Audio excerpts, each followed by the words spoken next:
Great, we're live. How are we doing? I hope everyone's well. I hope everyone's ready to go for the week or had a good start to the week.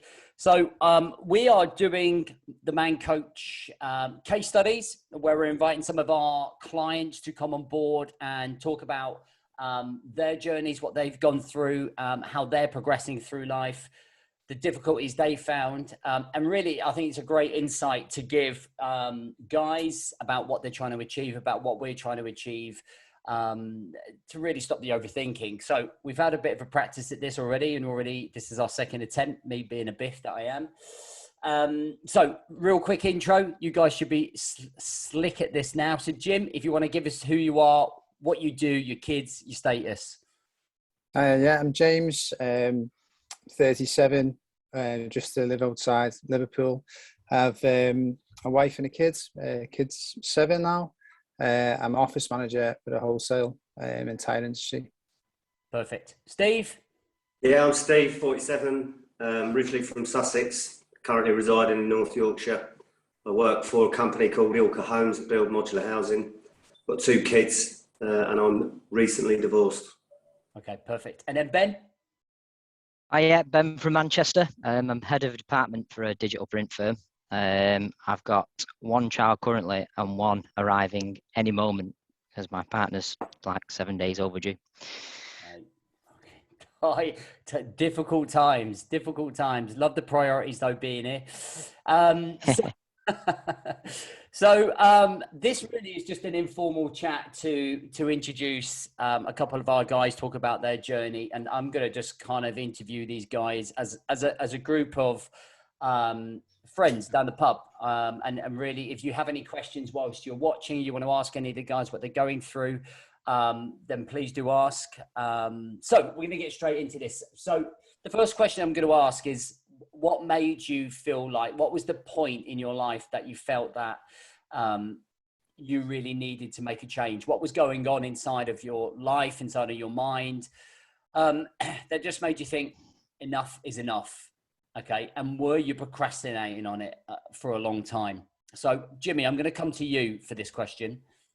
Yeah, all it was, I mean, at the time I was just scrolling through Facebook, and I ended up coming across like one of your adverts. So I think it was only about like a minute long or something, but the words really hit home.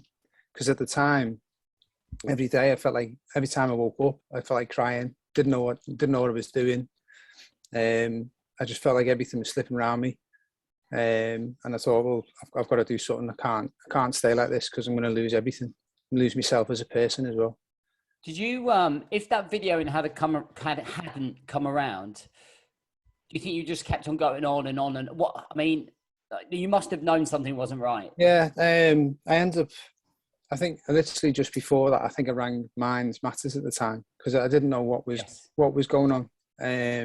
I needed to do something, and I think that the actual video hit home with what you were saying. I thought, well, let's go and try this 5-day challenge because I don't know how long Minds was gonna take. Yeah. Because I know I'm with them now, but at the time it could have been 6 weeks, could have been longer. At the time. How long ago was that? In January. Okay. January this year, yeah. So, but I say I've come a long way since then. I feel miles better. So yeah, definitely. Do you think COVID had an effect on you? I think it did. I think just before COVID, I lost my nan as well. So the family couldn't really grieve, and then you were stuck in the house, and then I sort of got in a routine, a rut, and of course I just started spinning around, just staying the same. Just didn't know how to change it, didn't know how to improve. Okay. Awesome. And open as well. I really love that. So Steve, if you don't mind me saying, from a man who had great status, you know, like at the very top of your game in the military, RSM, huge, there's a huge, like we both talk about this anyway, how difficult it is coming out of the military and adjusting to that civilian world. And what I am really amazed about and actually most proud of for you is the fact that you were able to maybe almost show some form of vulnerability to be able to step into this world that we're in right now, especially from such a high reign. What was it for you that you kind of looked in that mirror and went, geez, like something has to change here? So similar to Jimmy, really, in that my marriage was not going so well at the time. And the hook from you on your Facebook ad, I was looking to do some personal development. I just didn't really know which shape or form it was coming in. And I saw your advert. You were talking about emotional awareness, and a big part of that was prioritising relationships as one of your pillars. And I thought that that would help me by reflecting back on it and just being a bit more self-aware of what I was doing. And obviously I needed a little bit of help with the marriage. So that was why I got on board with it. The rest of it, the health, the business, personal development was okay, but I've obviously benefited from being part of the group since then. Yeah. Across the board. But yeah, initially it was all about the relationship. Okay. And before that, you were looking, I think you just said there, you were looking to look for something anyway. You were trying to get something on board anyway. Yeah, I realised that the transition out of the military to then going, I was an HR manager, sitting in an office. It was a good job, but it was I didn't really see a future there. Yeah. And as you say, from the background of being able to be promoted and the opportunity that you get in the military, moving around and, you know, the sport and the lifestyle, it just, my life had just gone a little bit flat. Okay. Yeah, I used the word for myself as when I came out of the military, I always used the word hollow, just very like, used to think there was like this huge gap here, like a big hole that was just something missing. And I think it's, you have such an identity in the military that when you come out of that identity, it's like, who am I now? Like, you know, like from here. And then like when I came out, no one cared, like literally no one cared about who I was or what I was doing. Yeah. Yeah, I think the whole game changes, doesn't it? Sydney Street does it so much differently. Yeah. There's not the structure. There's nowhere near the level of leadership and management, you know, and you think you can sort of fix all the problems from what you've seen because you know what good looks like in the military because we take action. We don't really procrastinate. No. Or we didn't. And then you step into a world where that seems to be all that people do. Yeah. Yeah, and you just get sucked into that, right? And and I think it's for everybody, because I don't truly believe we're all always procrastinators. Like I think it becomes a habit. And I think when you start putting things off in one area of your life, you start then sticking them off in other areas of your life. And it just becomes this habit that snowballs and actually prevents you from doing everything you want to do. But some really good points there. Ben, what was your point? For me, mate, I suppose I'd battled sort of mental health issues for a very long time. And I think through that battle, you sort of lose a lot of your own identity. My identity become beating depression and beating the mental health stuff. And I'd come out of that feeling a little bit, I suppose, flat in terms of who I was as a person. Not really knowing what to do really with myself and my time. I'd been cleared of the mental health issues. And then my brother committed suicide, and that was another massive knock. And I ended up I suppose I got into a rut of my identity was just work and drinking. And I was drinking too much at the time. And I think seeing one of your adverts on Facebook, it was a bit like, it was pushing towards that, finding your identity and learning how to manage yourself and your time and I suppose your own ability of creating a life that you want. And because I didn't feel like that, I was like, I need to give this a go. And did you so obviously with what happened with your brother, when that happened, do you really feel like you lost this? You naturally would have obviously felt like you lost a part of you, but do you think that has been very difficult to recover from that? It was, yeah, it was something that it knocked all the hard work I'd done. It knocked everything back on its ass again, to put it bluntly. Yeah. And finding a way past that was a massive struggle. And being part of this, learning how to manage yourself, Joe, I suppose reflecting on things and changing how my mindset's worked and works things out and works problems out has been a massive benefit. And it's something that's hugely changed my life being part of this process. Love it. And you've done so well. And how many days have you done now sober? Oh, I'm currently smashing through week 63. Yeah. So yeah, so Isn't it? well I remember. over. I'm sure I saw you put your post up saying 452 all days. I don't know what it was, but I was just Yeah, like it's mega. yeah, so it's going really well. Okay. I don't think I'll drink again now, to be honest with you, mate, because it's just. I know. That's what I say, and then I got a stag do. But I never did it. I never stopped drinking to stop drinking forever. Yeah, Like I just really needed to like change my relationship with alcohol, and I think I remember we were after the seminar. I think Steve, you were definitely there, plying me with drinks, unlike in Birmingham.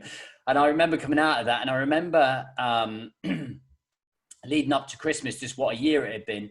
And I was only drinking Friday and Saturdays, but I was drinking like I went from one gin to like multiple gins, and waking up Saturday, work hard, play hard, and all that. And I did it for 90 days just to really like cut that, to bring some level of control to it. And I think, you've done incredibly well with that. So when we look at your character, we look at you three guys and what you've gone through, and you've been all in the process for different periods of time.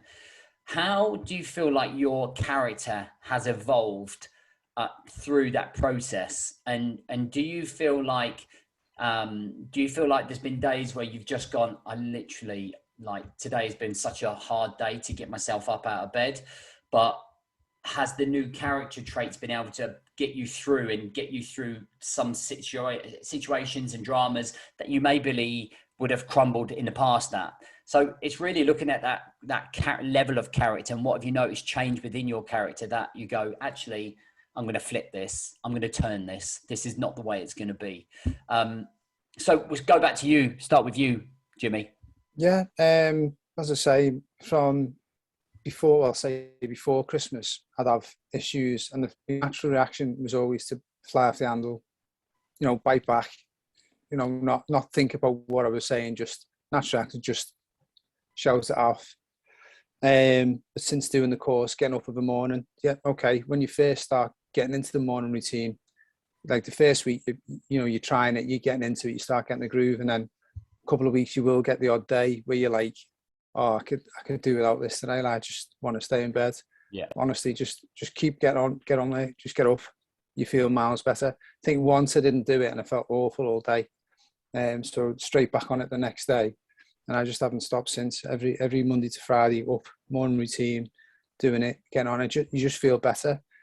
That in turn, with some of the courses in your, obviously, in your mastermind and stuff like that as well. It's actually making me think a bit more and reflect more, which has obviously helped me. And I feel I'm becoming a better person. I'm becoming more positive. Yeah. Instead of looking at a negative as an issue, I try and flip it and see, okay, what can we do differently? What positives can we get out of this? And just move forward. And it just seems to be working in general a lot better. Do you still find that there are bad days? Do you still feel like you have to dig out, like, on some of the days? I mean, I'm still working, because sometimes when you're under, especially in work, when you're under a lot of pressure, yeah, and you're busy, and like, it's not like some of your classes and stuff, like you're saying, have a think about it. Sometimes I get like 4, 5, 6 things coming in at once, and I just go, just bite back at it, and I shouldn't. And sometimes you do that when you reflect on the day, say, I need to get a grasp of that better, because it's not what I am. It doesn't help anyone, me or anyone else who comes to me like that. So it is stuff I'm working on, continuously work on, but I say it is getting better and it is improving. And do you think other people around you have noticed? Yeah, definitely my wife's noticed. Colleagues have noticed as well. I'm trying to push them on a little bit to be more positive in what with their outlook with stuff and work as well. Yeah. So definitely is reflecting that way. Good stuff. Now, Steve, coming from already big character, do you feel like you already had that level of character already in you and maybe lost it and just brought it back, or have you evolved? Yeah, I feel like I've evolved, but in a different way. So you can you're a product of your environment, I believe that. And while I was in the military, you're a product of that. So you act a certain way because you dress a certain way, because you're ordered to behave a certain way. And you're either good at that or you're not. And if you're good, then you get to a certain level.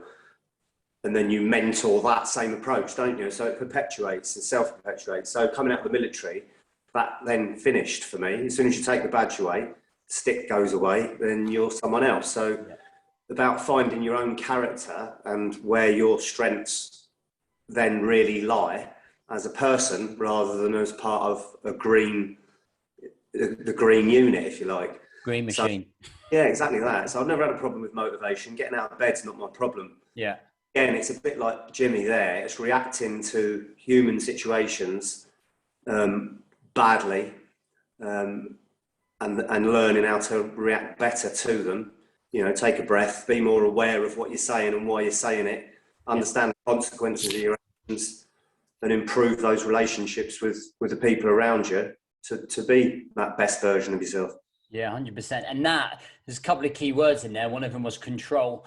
And I think the element of awareness as well. So for me, the more awareness that we try and teach, and that really is it, right? You're kind of coming out from the situation. So I kind of look at the world that we're in terms of working on ourselves. And I kind of look at the world where people are on this evolution of chaos. And it's kind of like a rat race. So it's like a current that's moving at 100 miles an hour. I always think of the film Nemo. And I remember watching Nemo, and I remember going into that current, and he's just like rapid going through the ocean. And then he gets kicked out, and he sees this huge ocean, and it's still and it's calm. And that's how I see most people living their lives, at this 100 miles an hour pace. And we're just not stopping enough to come out of it and take a look at ourselves from a bird's eye view, or the drone view, as I would call it, where you look down at the battleground and you look down at your life, and the battleground being your life, and going, where am I going with, like, am I going to keep doing this? Am I going to keep going around on this hamster wheel? And I think awareness creates the control in the end, because like, unless we have that awareness, I don't think control ever comes into our mind. Like, I think we have control, but then when we snap at the missus, or we snap at the kid, or we're complaining, or we're on the booze, or we're eating like junk food to try and escape, we go into this false VR world. So virtual reality is like, you know, almost taken away from your reality and hiding and burying our heads. But I think the more aware that we can be about what we're trying to achieve and how we're trying to move forwards, and which is what being part of this process is about, right? It's about raising awareness. It's about saying, mate, it doesn't matter if you're not okay. This is why you're here. And I think all of that overwhelm can be managed through awareness. I think it's the front door. I think it's the cost of entry to changing. Yeah, absolutely. I think the mindfulness is the key to it all, because if you're looking at yourself and seeing how you're likely to react in certain situations, then you can aim off and you can predict what you're going to do, and then you can restrict your response and change your response. 100%. And that's the important thing, because some of us probably don't like the way that we respond to certain situations or certain people, certain environments, and that's key to it all, isn't it? Because if you don't want to be that person, 100%, then do something about it. Yeah, 100%. Ben? Yeah, I suppose, yeah, you still have those days. I had a week of it a few weeks ago, which was, I had a lot going on this quarter, a lot of plans. I'd been training for the 50-mile ultra. That went pear-shaped to the knee damage I've picked up. So a lot of things went wrong in 1 week. And I suppose that's the difference now, finding these are the points where you prove this is working, because it's all great when it's going well. When it starts to go wrong and all your plans are going pear-shaped at 1-8, I stepped back at the end of that week. And I know I asked you a question about, Joe, dealing with when it's all coming at once, when it's going wrong all at once. Yeah. And I stepped back and had to think about that. And I was like, I didn't actually I didn't collapse. I didn't lose my head. Yeah. Everything was managed. Everything was. Yeah. Yeah. And it felt like it was going wrong. But the reality was that, because we know, like, at the end of the day, we can only control what we can control. Yeah, right. So you're automatically going into that mode now of going, right, so what can I control? What can I fix with this? And the week was feeling like a disaster, but in reality it wasn't, because everything was dealt with. Yeah.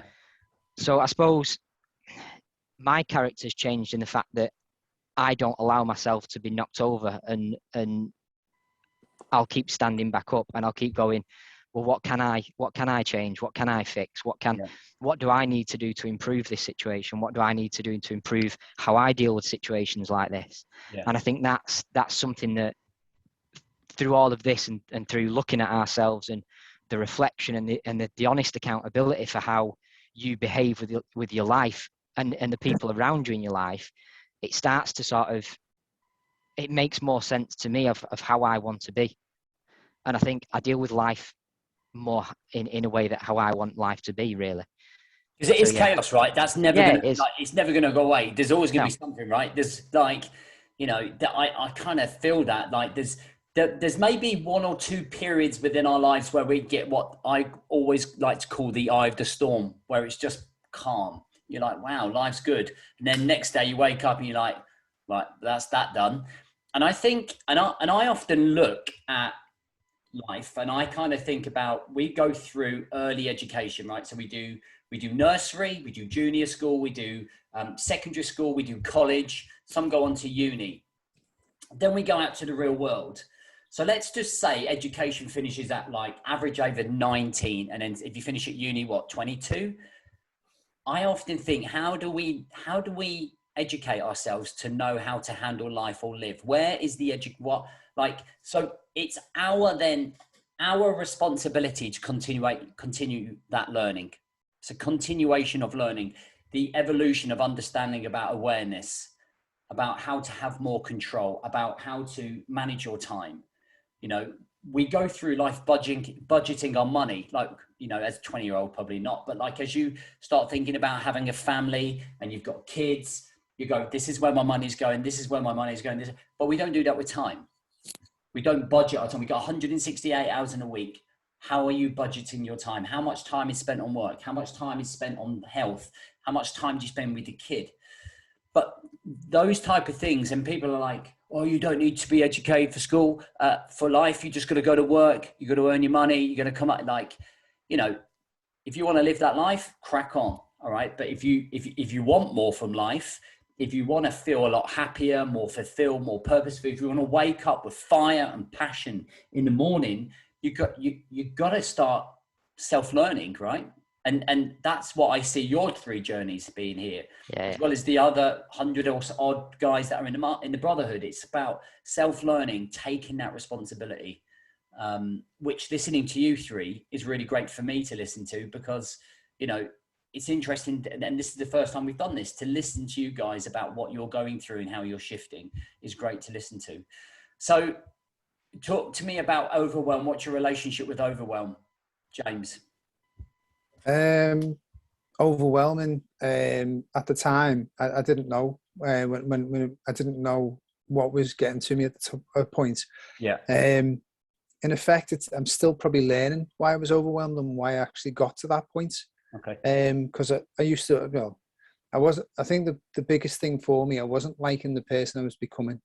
Okay. Strong statement, that. Because I was becoming short, more aggressive. I was being just not caring and just rather into my phone and social media than caring about things that matter, like my family, my kids. And it's only until I started doing the 5-day course, with the exception of the only reason I keep Facebook now is the Rise to Shine show with yourself. I don't really use it for anything else anymore. And as I say, I'm still figuring that out.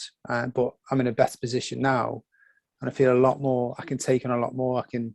I feel like I'm ready for anything now. Clear-minded, battle ready. Yeah, good stuff. A lot better. So, Steve, again, the same question is like, what is your relationship with overwhelm now compared to what it maybe used to be, if there is any difference at all? So again, I think from our backgrounds, you don't really, overwhelm's not really a thing, is it? Because City Street don't really give you anything that you haven't been more challenged by the military. So that's not a problem for me, but I was challenged by my ego, which wasn't necessarily born of the fact that I thought I was still that person that I was in the military. It was just, I had a big ego. I think that served me while I was in the army, but didn't serve me so well on the transition, and then wondering why I didn't have the answers to what was going wrong in my world after that. So that's where that links into the self-awareness, and then understanding how I need to operate, or how I was operating. Yeah. And sort of falling short, not giving myself the best chance of being who I wanted to be. And that's quite an honest, open approach as well, isn't it? Because ego pride, stubbornness are three of the biggest barriers to stopping guys progressing. Like we've been doing this a long time, and like when we talk to guys, it's always been the ego, the stubbornness, the self-pride about saying, like, I shouldn't have to ask for help. I shouldn't have to be taught how to live. I shouldn't have to be taught how to manage my time. And I think when we overcome that, like I was the same, like, do you know what I mean? When I took my first mentor on, it took me so long to take my first mentor because I thought my way is the best way. The way that I do it is the way that works.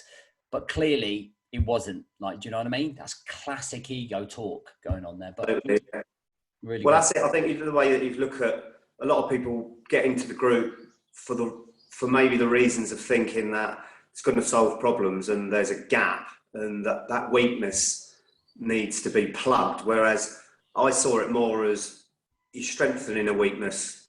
So it's adding to my game rather than patching me up and sending it my way. It's going to help me push forward and give me that springboard for more success. So even if it's all going swimmingly, I would still stay part of the group because it's going to add to what I'm doing. It's not there to fix broken people. It's there to support. Yeah. I think it adds more to the game than that. So whether you think you've got problems, issues, crisis, no matter how big or small your problems are, you can help, and that community, the sense of community it's education, isn't it? Like the way that I see the Brotherhood, the way that I see our community is two main things. Number one is being part of something much bigger than just yourself. Like when you do it by, like I've done it by myself, and doing it with something that is much bigger than just you, it's huge. That community, sharing, picking you up, being inspired. And the other one is education, a consistent need or thirst for education all of the time. Even if you're going back over the same things, you're like, man, I forgot that. Yes, that's a good reminder. Yes, I needed to hear that, or whatever it might be, or the sharp tellings off for like, hey, raise the game, raise the standards. We're not here to like tread water. We're here to surf waves. Let's go. And I think that's exactly how I see it as well. Ben, what's your relationship with overwhelm? Dealing with mental health problems for as long as I did, I was well versed in overwhelm, because overwhelm's pretty much every day when you're in that situation. I think now my relationship with overwhelm, it doesn't happen that often, because I've developed a skill set now where I know where to put my time and I know where to concentrate my efforts, so that I'm dealing with things that keep me sort of, as you say, start making yourself a priority. Yeah. You're making myself a priority and becoming, rather than running around trying to fix everything, I've started to fix myself.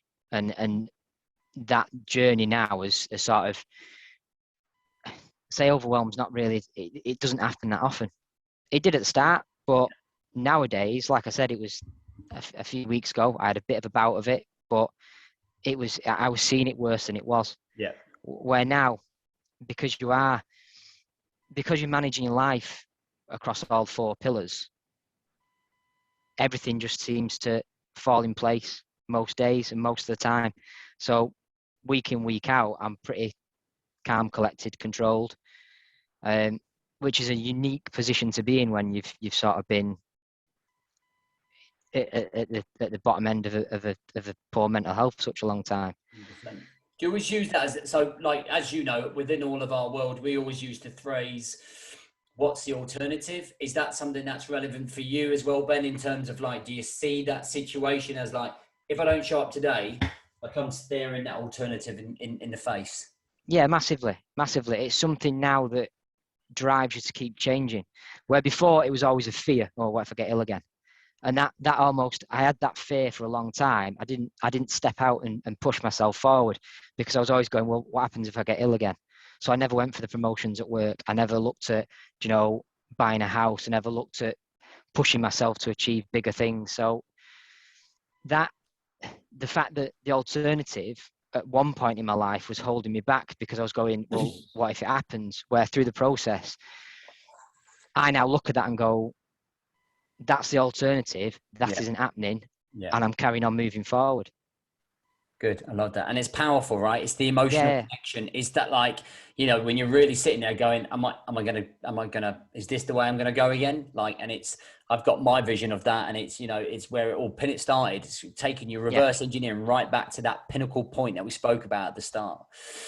Cool. All right. So we're going to finish off. I'm going to put you on a spot. I almost want you, based on your experience, to give the guys one piece of advice to help them move forwards. What would you tell those guys? You're not allowed to say, sign up. Don't say that. What I want you to say is give them actually some real constructive advice based on what you have gone through that you feel that might help guys just move 1% forwards, okay, based on your experience. So, James, I'll jump to you first, put you on the spot. Get a morning routine and stick to it. Good one. It's so crucial. And has that been the biggest thing for you? Massive for me. It gives me a purpose to get up. It gives me, and then you're set for the day. You're ready. You're mentally focused. You can do anything then. Once you're done. And what time do you get up? 5. Good man. And what time is that? The time you got up from the start, from when you started with us? Yeah, it was. I know you keep saying get up at 4 o'clock. And, no way. I would never turn around and say that. One thing I'm super clear on, unless you're super short on time, is don't do what I do. Like I'm quite extreme. I do mine for a reason at that time, but 5 o'clock is absolutely meant. Yeah, good. And good advice. Good tip. Steve? I think back to the awareness, being mindful that you can take control, and you can take control of your direction, particularly of your health. I believe that your mental health wrapped up in your physical health. Yeah. If you look after one particularly, then that'll look after the other. But yeah, just keeping an eye on them. And that will give you the control that you need. So that planning element, as well as looking at the direction of your life, I think is really important. Yeah, love that. Great advice. Ben? I think the big one for me, mate, is honest reflection, looking at yourself. Because if you don't do that, honestly, then you're never going to change. Yeah, you can't. And do you know what? I'm my own worst enemy with that. When I very, very first started working on myself, I just used to convince myself everything was okay. Like I'm at the mask, right? And that's actually one of the reasons I wrote It's State of Mind. My first book was that I'm going to stop lying and I'm going to write it down in the book, and it actually turned into a book. And it was, I think the honesty is key. So I just want to thank you guys for your time. Like Ben, good luck if your missus goes into labour. Yeah. How exciting. Cheers, man. Yeah, definitely. And you're gonna have a little one showing up to the best version of Ben that there has been for 100%, many years. mate. It would be amazing. And that is a result, like, when you're looking at results. So guys, if you are watching, if you are like where these lads have been, and you feel like you want to come and jump into Brotherhood for 12 weeks and do some work on yourself, educate yourself, learn, grow, repeat, evolve, build an identity, build a purpose, then the application forms are on this post somewhere, or you can book a call with me or one of my staff. And it's not a sales call. It's just literally to reassure you, to make sure it's right for you. All right, lads. So we'll talk afterwards, boys. Everyone watching, thanks for being here. We're here again tomorrow at 1900 with another 3 lads and 3 stories.